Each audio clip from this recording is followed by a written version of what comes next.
Salut les geeks, j'espère que vous allez bien. Si vous aimez la marque Nvidia, vous allez être servi parce qu'on va en parler une grosse partie dans ce Tech Actu. Pour cette première news, si j'avais un ton assez ironique, je pourrais dire que vous attendez cette carte avec impatience. Eh bien, vous l'avez rêvé, Asus l'a fait, la RTX 4060 Ti Dual SSD. Eh bien oui, c'est officiel, elle se vend aujourd'hui en Finlande. Mais avant de parler du prix, on va parler un peu de la conception. Regardez bien cette photo, puisque c'est une carte que l'on connaît, elle est en vente, c'est l'Asus Dual en 4060 Ti 8 Go. Et regardez bien la photo de la nouvelle Asus Dual avec, attention, le M.2. Eh bien en fait, rien ne change. C'est exactement le même design.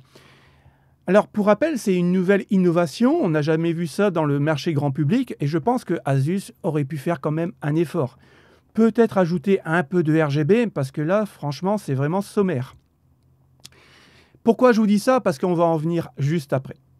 Et comme on peut voir, c'est exactement la même que l'on connaît aujourd'hui. La seule chose qui va changer, c'est cette petite backplate supplémentaire en plastique, qui est plutôt, pour ma part, un appendice pas vraiment indispensable, parce que je trouve ça assez grossier.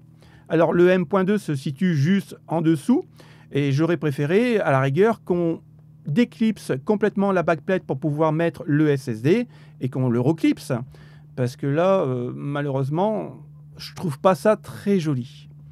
Alors on est en droit de s'imaginer que à l'avenir on n'aurait que des cartes graphiques maintenant avec des ports SSD M.2 incorporés dessus. Eh bien, malheureusement, ce n'est pas le cas. Alors attention, je ne vais pas m'avancer en parlant de Intel et de chez AMD. On va parler aujourd'hui juste de Nvidia avec ce que l'on sait. Les seules cartes à pouvoir posséder un M.2 d'incorporé dessus, c'est les GPU AD106 et AD107. Tout simplement parce qu'ils n'utilisent pas complètement la ligne PCI Express. Les autres GPU de chez Nvidia, malheureusement, on ne pourra pas avoir de M.2. En tout cas, aujourd'hui. Peut-être que demain, ça changera, mais pour le coup, là où je vous parle, on n'est pas capable de le faire. Mais quelque part, c'est un bien, mais c'est un mal. Parce que cette technologie, quelque part, peut être vraiment intéressante. Il y a 2 jours, j'ai monté un PC gamer à 280 € avec garantie de 6 mois et une carte graphique en 1080 pour jouer en 1080p justement. Et le client m'avait envoyé une carte mère en H610, une Asus Prime, et il n'y avait pas de M.2 d'incorporé dessus. Alors oui, c'est une bonne innovation, mais ça se paye. Parce que pour les gens qui voudraient acheter cette carte-là qui est disponible en Finlande, eh bien, par rapport à une RTX 4060 Ti 8 Go, vous paierez 90 € de plus, soit 10 € de moins par rapport à une RTX 4060 Ti 16 Go. Est-ce vraiment très intéressant ?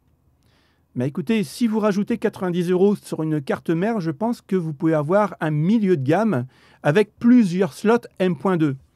Alors, en l'état, je vous donne mon avis, on ne sera peut-être pas d'accord, mais en l'état, si les prix ne baissent pas, cette carte graphique avec un slot M.2 est morte à la sortie, parce que personne ne va l'acheter. J'ouvre une parenthèse, je reviens sur le sujet de la 4060 Ti avec slot M.2.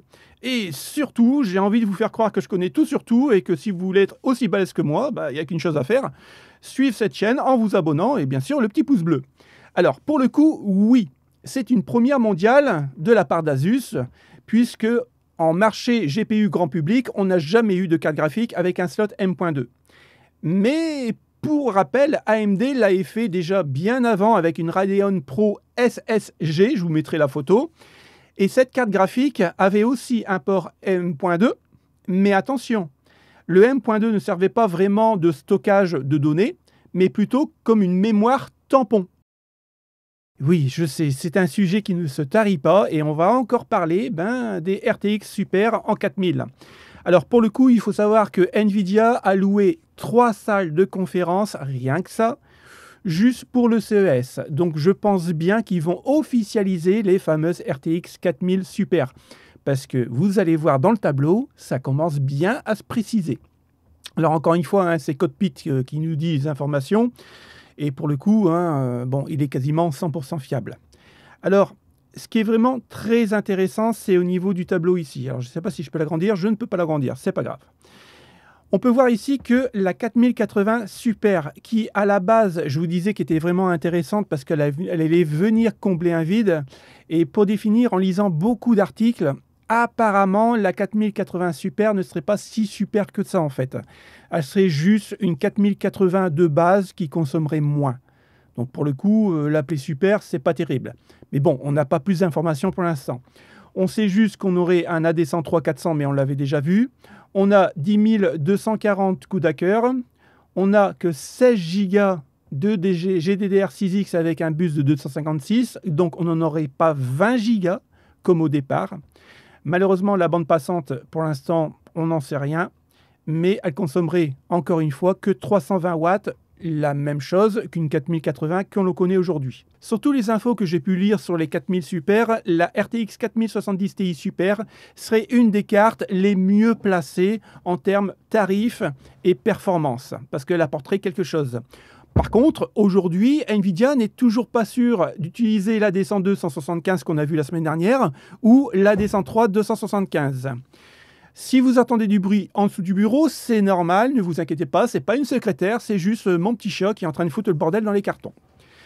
En coups à cœur, on aurait 8448 coups à cœur. En capacité mémoire, on reste à 16 Go en GDDR6X et on augmente en fait de 4 Go. Donc là, ça se précise. Bande passante toujours à confirmer et elle consommerait encore une fois 285 watts, la même chose qu'une 4070 Ti que l'on connaît. Pour la 4070 Super, on est encore une fois sur un problème puisqu'on ne sait pas si Nvidia va utiliser l'AD103 175 ou alors l'AD104 350. En coups à cœur, 7168 coups à cœur, 12 Go en GDR6X avec un bus de 192 bits. Là, ça ne change rien par rapport à une 4070. La bande passante à confirmer, et bien sûr 220 watts. Là, on voit quand même une augmentation de 20 watts par rapport à une 4070 normale, on va dire. Donc, en gros, eh bien, si je ne prends pas en compte la bande passante puisqu'on ne la connaît pas, on aurait peut-être un GPU qui change et un peu plus de coups à cœur sur la 4070 Super par rapport à une RTX 4070. Pour Nvidia, tout va se jouer en 15 jours de temps. Mais savez-vous vraiment pourquoi les RTX 4090 vont être boycottés en Chine? Eh bien, je vais essayer de vous apporter une petite réponse et vous allez voir, c'est tout simple. Comme vous le savez, et on en a déjà parlé rapidement sur la chaîne, les États-Unis font un boycott à la Chine. Donc, ils interdisent en gros les RTX 4090, l'A100, l'H100, l'A800, l'H800. Pourquoi? Tout simplement parce que les États-Unis ont peur qu'ils démontent les cartes graphiques pour récupérer les puces et les mettre, par exemple, dans des drones de nouvelle génération pour faire la guerre. Je pense qu'il y a d'autres choses aussi en dehors des GPU, bien sûr, pour le boycott de la Chine, mais ça fait partie d'une application que les Américains ne voudraient pas revoir, malheureusement, dans des missiles, dans des porte-avions, et ainsi de suite. Et en parlant de porte-avions, j'avais lu un article sur la Chine, je crois qu'elle sort un porte-avions tous les 6 mois. Et nous, en France, pour sortir un porte-avions, il nous faut 2 ans. Donc, pourquoi la Chine s'arme comme ça? Mais bon, ne soyons pas pessimistes et revenons à ce qui nous intéresse vraiment. Il y a 2 ou 3 semaines, je vous avais parlé des cartes graphiques chinoises, grand public, donc la SS90 si je me souviens bien, qui était plutôt prometteuse, malgré qu'on n'avait pas de bench, mais qui était quand même plutôt prometteuse. Et que cette société chinoise essayait de trouver une usine pour les fabriquer en très grande quantité, pour pouvoir les vendre sur tous les marchés, sauf les marchés américains, je pense. Eh bien, sachez que Nvidia est en train de trembler puisque la Chine a développé une intelligence artificielle qui consomme moins d'énergie, qui est plutôt bluffante dans certaines situations, on va dire, et qui surpasse l'A100 de chez Nvidia. Si on rentre un peu plus dans les détails, et comme on l'a vu précédemment, dans 15 jours, en gros, il n'y aura plus d'exportation de l'A100 de chez Nvidia en Chine. Donc, les Chinois ont eu en main les A100 et ils ont trouvé que c'était une carte de conception, alors attention, de conception classique, et ils se sont dit pourquoi pas faire une carte d'intelligence artificielle hybride. C'est ce qu'ils ont fait et ça paye. Pour schématiser, si on compare l'A100 de chez Nvidia avec la carte hybride chinoise, on prend les teraflops et la vitesse de calcul. En gros, la carte chinoise hybride serait 3000 fois plus rapide qu'une carte A100 de chez Nvidia pour un coût énergétique beaucoup moindre. Donc effectivement, Nvidia, comme ils étaient vraiment les seuls sur le marché de l'IA, on va dire vraiment les rois, eh bien là, ils ont du souci à se faire. Pour terminer ce Tech Actu, la récréation est finie puisque Samsung annonce que les SSD vont augmenter de prix de 60%. Donc je pense que si vous avez des achats à faire avant Noël, c'est maintenant qu'il faut le faire. Pour l'instant, il n'y a que les puces Nantes qui sont concernées par la hausse de prix. Est-ce que le reste va suivre chez Samsung? Ça ne m'étonnerait pas. Mais ce qui m'interpelle un peu, c'est au niveau de la photo. Alors, je ne sais pas si vraiment c'est une photo officielle des nouveaux supports SSD de chez Samsung, mais généralement, quand Samsung construit un SSD, on a bien les puces qui sont ici. Généralement, le contrôleur est juste derrière les puces. Là, on a un petit contrôleur de tension, si je peux appeler ça comme ça. Et la VRAM est juste derrière le contrôleur. Alors, pour le coup, moi, j'ai acheté un 990 Pro, 1 Tera. Si je mets mes lunettes pour voir correctement, apparemment, ouais, on aurait une nouvelle conception au niveau des puces. Donc, est-ce que ce procédé de fabrication coûterait un petit peu plus cher à produire? Et c'est pour ça que Samsung augmenterait un peu les prix. Et pour le coup, j'en sais trop rien. Tout ce que je sais aujourd'hui et tout ce que je peux vous communiquer au niveau des news, c'est que tous les trimestres, à partir de ce trimestre-là, 2023, donc fin 2023, deuxième trimestre, troisième trimestre 2024, eh bien, sachez que ça va prendre 20% à chaque fois, par trimestre.